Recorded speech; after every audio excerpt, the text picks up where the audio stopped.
be asking the questions. Should I be comfy? Yes, Yeah, should be comfy. just, It's good. Be you. And thank you so much for joining us for the Black Caucus. And the first thing we want to ask Rep. Conklin is, why are you running for Auditor General? One of the things in my life that I like to tell people is, and I'm very proud of, I followed my father's footsteps. My father was a carpenter. He taught me the business. We were able to work quite well, but if you understand where my parents came from, you can have a much understanding of my family. My father was born without sight in one eye. My mother lost most of the motion in her hand when she was young in a bicycle accident. But what they taught 5 children, because I have an older brother and 3 sisters, is that it doesn't matter how much you don't have. They taught us it's how much you do have. And when you're together, when you have family, when you have the community, you have a lot. So my parents taught us that hard work and perseverance, you can survive and you can get ahead. One of the things I've found as a state legislator and as a county commissioner for 2 terms is that many times when we look, and it doesn't matter whether the community is in central Pennsylvania or inner city Philadelphia or inner city Pittsburgh, one of the things that we see lost is the fact of hope within many young people. We have a tendency to categorize individuals by their zip code, and we have that tendency even worse that we try to push them away rather than taking care of the inherent problem. The inherent problem is an inherent of hope, understanding, and giving the proper education.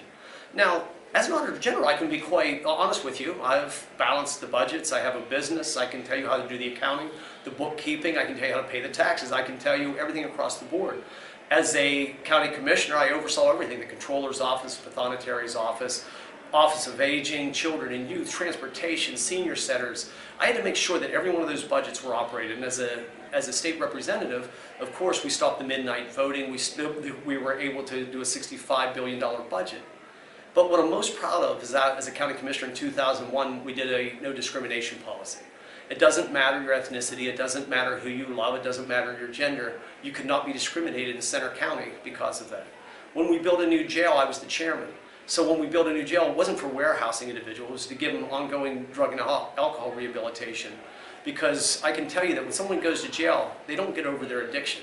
What they do is they become thirsty or they become anxious. Mental health was the same way.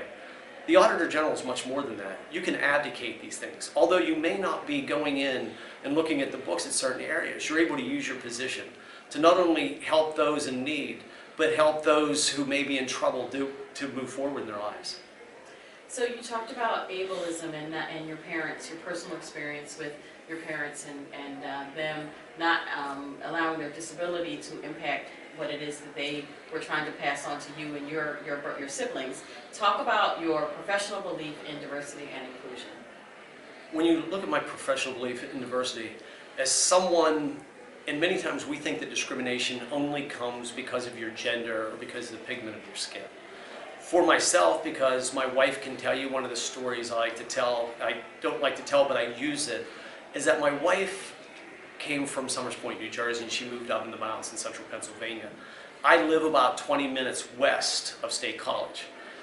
When we first got married, I was 25 years old. My wife and I wanted to get a loan, and we often joke that the house we were buying, we were actually going to take the wheels off of. Well, the bank president calls us up in the morning, or a secretary, should I say, calls us up before the end and tells me not to come in because they don't loan money to people like me. Now, a lot of folks, it can break it, but for myself, it did hurt. It hurt a lot. But we were able to work through it, find the ways to come up with the finances. I always believe that anything that's forged in fire comes out stronger, and everything in your life that you have is something that you can learn from. My brother had an addiction problem. I lost him in '07 to a drug overdose. I've lost 3 of my relatives to heroin overdoses. I have family members, to be honest with you, is life in prison. And I don't bring that up that I'm special. I don't bring that up at anything different. The reason I bring that up is that that's what life is. Life isn't about being perfect. Diversity is what we are. It doesn't matter where you come from or who your parents are or what you might be. Diversity is about giving everybody an equal opportunity. Diversity is about understanding that not everybody gets a fair shake in life. Diversity is about knowing that without the proper education, without the proper understanding, and to be quite honest, Without having a full family life, many individuals fall through the crack, and we find it's much easier to stereotype or put them away rather than putting individuals in their life to help them out of those problems to succeed. So we know that unemployment is very high and underemployment is very high in the African American community. How will you put mechanisms in place to hire people of color? As an Auditor General, many people say, well, that's not your job.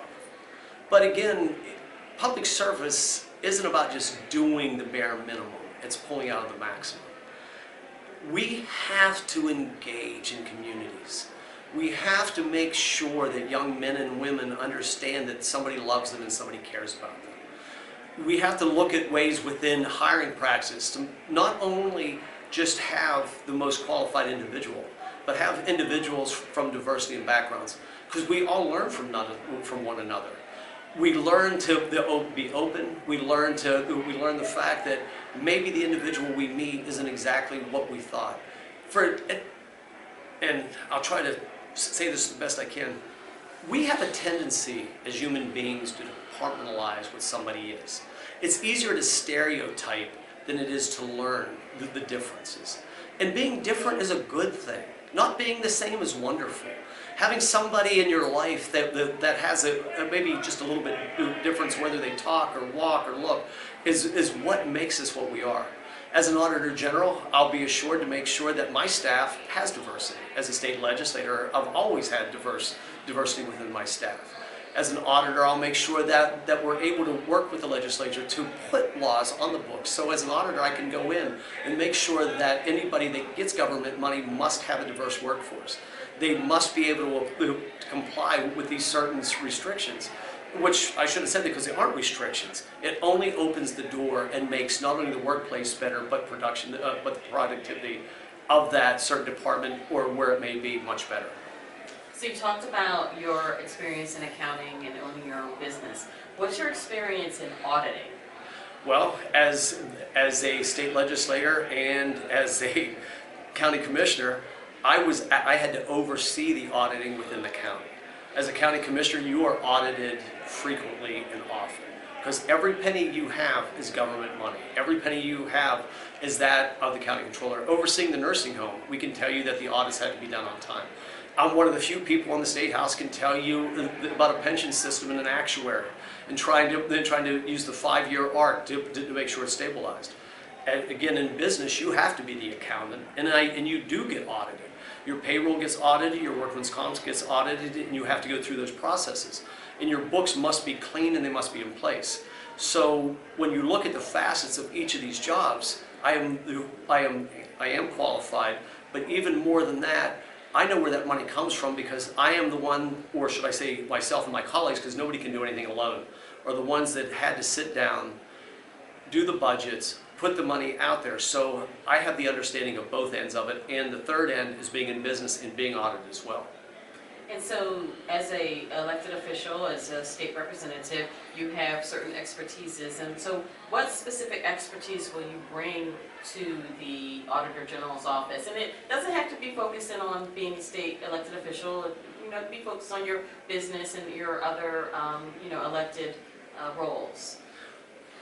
I not only, as I tell folks, I not only know where many of the bodies are buried within the fiscal bodies, but I know the people that buried them there, and I can tell you where they hid the shovels as well. When I bring a unique type of look at this at the Auditor General's office. Nobody understands more the political workings that go into this. I can tell you as a state representative, I've asked some places to be audited. Some of them may be chambers, some of them may be somebody would consider the untouchable. Again, just because you're rich and just because you may be the son of a senator or the son of a congressman or you may have a lot of wealth in your family doesn't make you untouchable. As an Auditor General, I've had to work with these individuals. I know where they come from. I know how they do business. I've given them the money. I've had to vote for those grants. I've had to make sure it was in place. So as an Auditor General, I have a unique understanding of how that money's spent, how it got there, and who's spending it. And I also know, to be quite frank, who's misusing those funds. And as an Auditor General, I'm looking quite forward to auditing some of the individuals that have gotten state money that even though what they've done may not be legal, I believe it's unethical. Okay. Are there any specific areas that you plan to focus in on as Auditor General? For myself, I think because my upbringing, because I'll try to rephrase this. My wife can tell you because of my life, because, you know, I was very fortunate. My father often says he wished he could have given me more. But because when I looked at, early in my life, he gave me some of the greatest gifts I could have. Some of those gifts are the fact my father had some financial trouble, so I ended up on the street, and I always tell folks it's a good story. I know what it's like to go without eating. I know what it's like to work. So one of the things as an Auditor General, I'm going to do much of what I do now. My wife and I have always been heavily involved in the food banks, heavily involved in those outreach programs.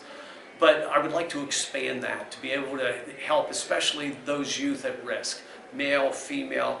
And one of the things that we look at, and nobody wants to talk about, is the huge detachment within the school systems. Those children that are addicted to drugs, but even worse, their parents are addicted to drugs. Those families that have been broken up, that grandparents are now the sole custody. As a legislator, we had to make laws to make them able to do it. I'd really like to get involved more than just helping, just doing the books, but helping those individuals that have the least to be able to improve their lives. Because anyone knows those who have been given much have much they must give back. And as an Auditor General, I'm hoping I can expand that office. I'm hoping that not only do I keep the staff that's there, and I always make that perfectly clear. One thing that Eugene has done, and previous Auditor Generals have done, they have a staff that is untouchable. I have no intentions of changing a position in Pittsburgh or Philadelphia or Scranton or Central Pennsylvania.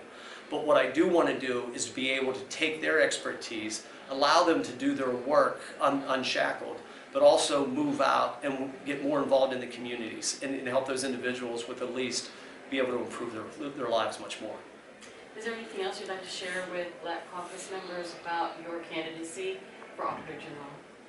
One of the things I'm proud of is my record. I have a 21-year record, and that record is quite clear. My record's clear on diversity.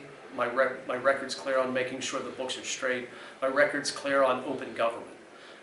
One of the things I tell my staff, there's always the joke, and I shouldn't go this far, but we always tease, and I say, this is me and this is the universe. And that's the tease when I get new staff. And when you're within the Capitol, you do. But there's two other things I make my staff perfectly clear of.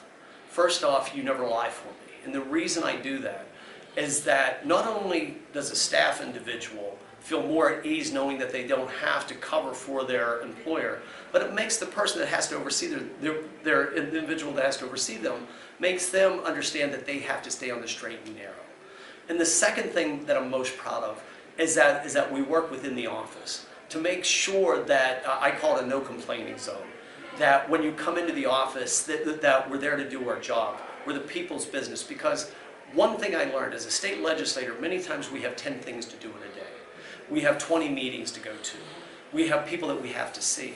But every day I remind myself that that individual that comes to see me, that's sitting in front of me, this is their meeting of their year. This may be the only chance they get to talk to somebody in government. So we have to remember that when that individual comes to us, that individual is the most important person there is. The problems they have are the ones that I believe we can solve. And my staff knows we never say no. We always try to do everything we can to help that individual to get where they have to be or get them the services they need. Because they wouldn't be coming to me if everything was perfect. They're coming to me because they have nowhere else to turn. All right, thank you so much. Thank you so much. Thank you. Yeah. Thank you. All right, awesome. That was odd staring at